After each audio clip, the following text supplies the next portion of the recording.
حج کا پہلا دن 8 ذی الحج کو کرنے والے کام۔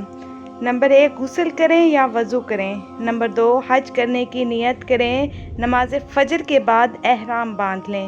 نمبر 3 2 رکعت نماز نفل ادا کریں۔ نمبر 4 طواف 7 مرتبہ کعبے کے گرد چکر لگائیں۔ نمبر 5 2 رکعت مقام ابراہیم کے قریب ادا کریں۔ نمبر 6 آب زمزم پئیں۔ نمبر 7 ظہر سے پہلے منا کے لیے روانہ ہو جائیں۔ نمبر 8 تلبیہ کثرت سے پڑھتے رہیں۔ نمبر 9 منا میں ظہر، عصر اور مغرب اور عشاء ادا کریں۔ نمبر 10 منا میں تمام رات قیام کریں۔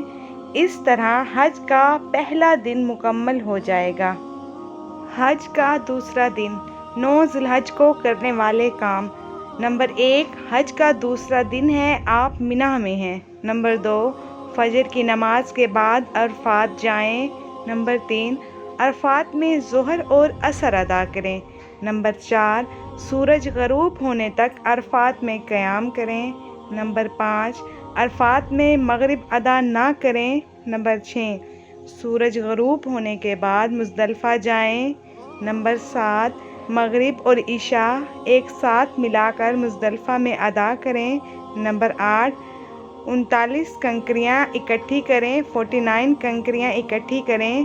نمبر 9 تمام رات مزدلفہ میں قیام کریں۔ حج کا دوسرا دن مکمل ہو گیا۔ حج کا تیسرا دن 10 ذی الحج کو کرنے والے کام۔ نمبر 1 حج کے تیسرے دن آپ مزدلفہ میں ہیں۔ نمبر 2 سورج نکلنے کے بعد منا میں جائیں۔ نمبر 3 جمرات کنکریاں ماریں۔ نمبر 4 جانور کی قربانی کریں۔ نمبر 5 بال کٹوائیں۔ نمبر 6 احرام کھول دیں۔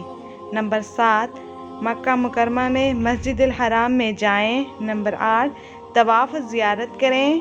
نمبر 9 2 رکعت مقام ابراہیم کے قریب ادا کریں۔ نمبر 10 آب زمزم پئیں۔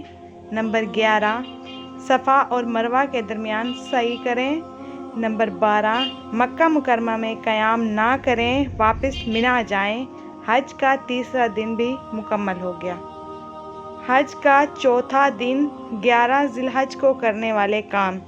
نمبر 1 حج کا چوتھا دن ہے، آپ منا میں ہیں۔ نمبر 2 زوال کے بعد تینوں جمرات پر جائیں۔ نمبر 3 تینوں جمرات پر 7 کنکریاں ماریں۔ نمبر 4 عبادت کے لیے منا میں قیام کریں۔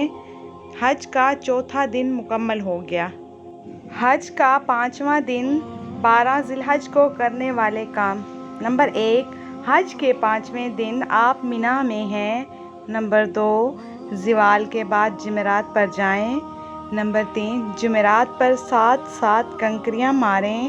نمبر 4 سورج غروب ہونے سے پہلے مکہ مکرمہ میں پہنچ چلے جائیں۔ نمبر 5 الوداعی طواف کریں۔ نمبر 6 مکہ سے روانہ ہو جائیں۔ حج مکمل ہو گیا۔ حج مبارک۔